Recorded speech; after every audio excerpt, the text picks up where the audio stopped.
Om Shri Sai Nathaya Namaha. Chapters 43 and 44. Baba's passing away continued. Preparation. Samadhi Mandir. Breaking of the brick. 72 hours Samadhi. Jog's Sannyas. Baba's nectar-like words. Chapters 43 and 44 continue the story of Baba's passing away, and therefore they are taken together. Previous preparation. It is the general practice amongst the Hindus that when a man is about to die, some good religious scripture is read out to him with the object that his mind should be withdrawn from worldly things and fixed in spiritual matters, so that his future progress should be natural and easy.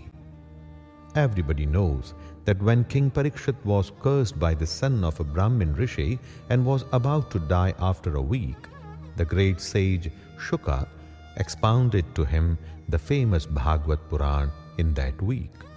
This practice is followed even now, and Gita, Bhagavad and other sacred books are read out to dying persons.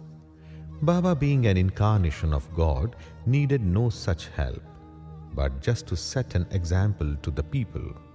He followed this practice. When he knew that he was to pass away soon, he ordered one Mr. Vaze to read Ram Vijay to him. Mr. Vaze read the book once in the week.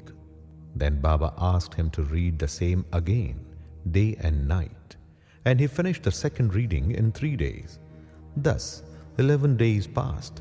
Then again he read for 3 days and was exhausted. So Baba let him go and kept himself quiet. He abided in his self and was waiting for the last moment. 2 or 3 days earlier, Baba had stopped his morning peregrinations and begging rounds and sat in the masjid. He was conscious to the last and was advising the devotees not to lose heart. He let nobody know the exact time of his departure. Kaka Sahib Dikshit and Shriman Bhuti were dining daily with him in the masjid. That day on 15th October, after Aarti, he asked them to go to their residence for dining. Still a few, like Lakshmibai Shinde, Bhagoji Shinde, Bayaji, Lakshman Bala Shimpi and Nana Sahib Nimonkar remained there. Shama was sitting down on the steps.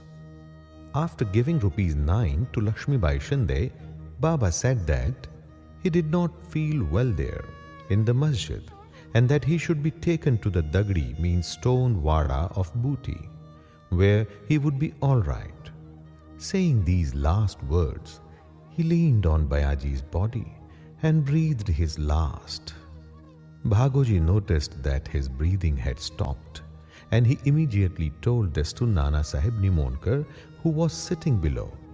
Nana Sahib brought some water and poured it in Baba's mouth. It came out. Then he cried out loudly, "Oh Deva!" Baba seemed just to open his eyes and say, "Ah," in a low tone. But it soon became evident that Baba had left his mortal body for good. The news of Baba's passing away spread like wildfire in the village of Shirdi, and all people, man, women and children ran to the masjid and began to mourn his loss in various ways. Some cried out loudly, some wallowed on, and some fell down senseless in the streets. Tears ran down from the eyes of all, and everyone was filled with sorrow.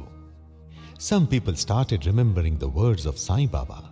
Somebody said the Maharaj told his devotees that in time to come he would appear as a lad of 8 years. In the Krishna avatar, Chakrapani, that means Lord Vishnu performed this very deed. Krishna appeared before Devaki in the prison as a lad of 8 years, who had bright complexion and who wielded weapons in his forearms. In that incarnation, he, that means Lord Krishna, lightened the burden of the earth. This incarnation, Sai Baba, was for the uplift of his devotees. Then where is the reason for doubt? the ways of the saints are really inscrutable. This contact of Sai Baba with his devotees is not only for one generation, but it is there for the last 72 generations, generating such ties of love. It appears that Maharaj, that means Sai Baba, has gone for tour, and the devotees had a firm belief that he will return soon. Then the question arose how to lay Baba's body to rest. Some Mohammedans said that the body should be interred in an open space and a tomb built over it. Even Khushal Chand and Amir Shakkar shared this opinion. But Ramchandra Patil, the village officer, said to the villagers with a firm and determined voice, "Your thought is not acceptable to us. Baba's body should be nowhere placed except in the Wada." Thus, people were divided on this point, and discussion regarding this point went on for 36 hours. On Wednesday morning, Baba appeared to Lakshman Mama Joshi in his dream and drawing him by his hand said, "Get up soon. Bapu Sahib thinks that I am dead, and so he won't come. You do the worship and the Kakad Aarti." Lakshman Mama was the village astrologer and the maternal uncle of Shama. He was an orthodox Brahmin and daily first worshipped Baba in the morning and then all the village deities. He had full faith in Baba. After the vision, he came with all the puja materials and, not minding the protests of the Maulvis, did the puja and the Kakad Aarti with all due formalities and went away. Then at noon, Bapu Sahib Jog came with all others and went through the noon Aarti ceremony as usual.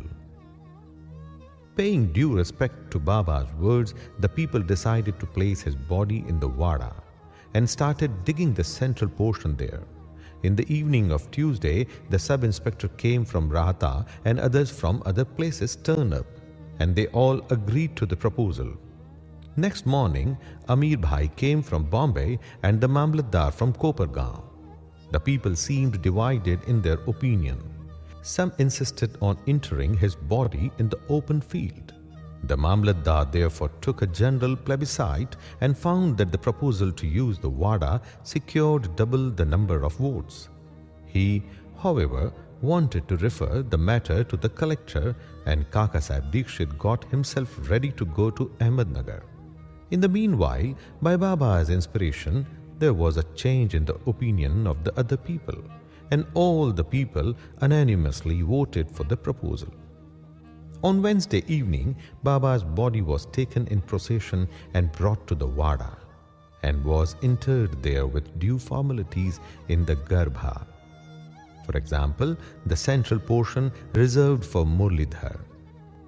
In fact, Baba became the Murlidhar, and the Wada became a temple and a holy shrine where so many devotees went and are going now to find rest and peace. All the obsequies of Baba were duly performed by Bala Sahib Bhate and Upasani, a great devotee of Baba.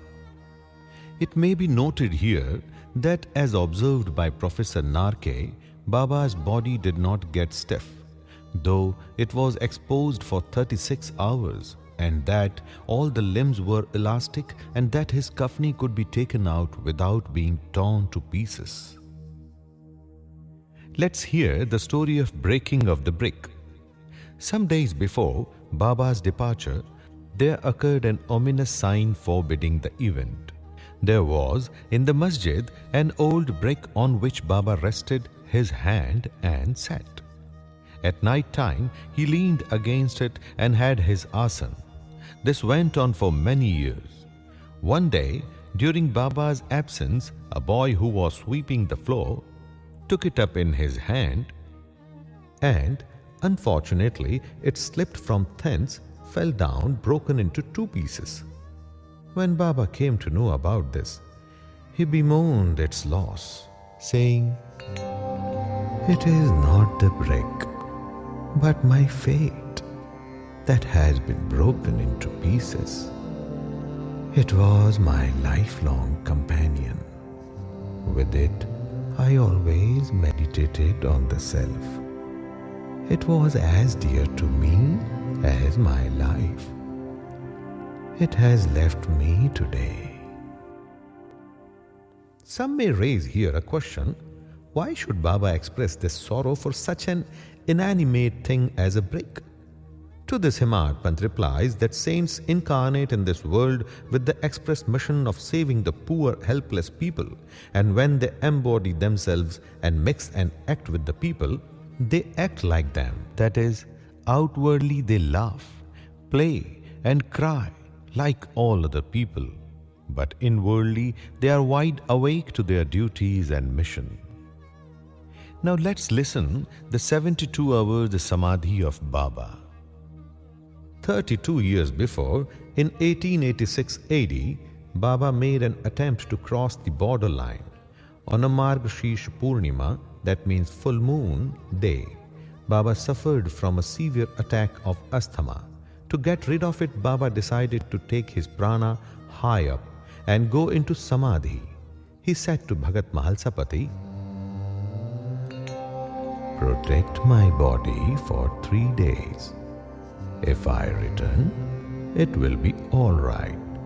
If I do not, bury my body in that open land and fix 2 flags there as a mark." Saying this, Baba fell down at about 10 p.m. His breathing stopped, as well as his pulse. It seemed as if his prana left the body. All the people, including the villagers, came there and wanted to hold an inquest and bury the body in the place pointed by Baba. But Mahalsapati prevented this. With Baba's body on his lap, he sat full 3 days guarding it. After 3 days passed, Baba showed signs of life at 3 a.m. His breathing commenced. The abdomen began to move. His eyes opened, and stretching his limbs, Baba returned to consciousness, life again.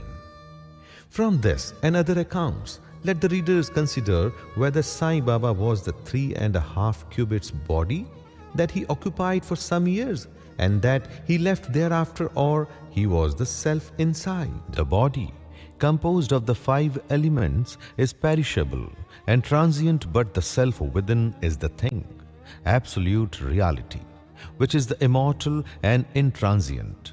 This pure being, consciousness or Brahma, the ruler and controller of the senses and mind, is Sai. This pervades all things in the universe and there is no space without it. For fulfilling his mission, he assumed the body, and after it was fulfilled, he threw away the body, the finite aspect, the assumed his infinite aspect. Sai ever lives, as also the previous incarnation of God Datta, Sri Narsimha Saraswati of Gangapur. His passing away is only an outward aspect, but really he pervades all animate and inanimate things and is their inner controller and ruler. This can be and is even now experienced by many who surrender themselves completely to him and worship him with wholehearted devotion. Though it is not possible for us to see Baba's form now, still, if we go to Shirdi, we shall find his beautiful lifelike portrait adorning the masjid. This has been drawn by Shamrao Jaikar, a famous artist and well-known devotee of Baba. To an imaginative and devout spectator, this portrait can give even today the satisfaction of taking Baba's darshan. Though Baba has no body now, he lives there and everywhere, and will effect the welfare of devotees even now as he was doing before when he was embodied. Saints like Baba never die. Though they look like man, they are in reality God himself. Bapu Sahib Jog's Sannyas. Himad Pant closes this chapter with the account of Jog's sannyas. Sakharam Hari alias Bapu Sahib Jog was the uncle of the famous Warkari Vishnu Bua Jog of Pune. After his retirement from government service, He was supervisor in the PW department. In 1909 AD, he came and lived in Shirdi with his wife. He had no issue. Both husband and wife loved Baba and spent all their time in worshipping and serving Baba. After Megha's death, Bapu Sahib daily did the Aarti ceremony in the masjid and Chawdi till Baba's Mahasamadhi. He was also entrusted with the work of reading and explaining Jnaneshwari and Eknathi Bhagwat in Sathe's Wada to the audience. After serving for many years, Jog asked Baba, "I have served you so long. My mind is not yet calm and composed. How is it that my contact with saints has not improved me? When will you bless me?" Hearing the Bhakta's prayer, Baba replied, "In due time your bad actions will be destroyed. Your merits and demerits will be reduced to ashes. And I shall consider you blessed when you will renounce all attachments, conquer lust and palate, and getting rid of all impediments, serve God wholeheartedly and resort to the begging bowl. Accept sannyas." After some time, Baba's words came true. His wife predeceased him, and as he had no other attachment, he became free and accepted sannyas before his death and realized the goal of his life. Baba's nectar-like words. The kind and merciful Sai Baba said many a time the following sweet words in the masjid. "He who loves me most always sees me. The whole world is desolate to him without me. He tells no stories but mine. He ceaselessly meditates upon me and always chants my name.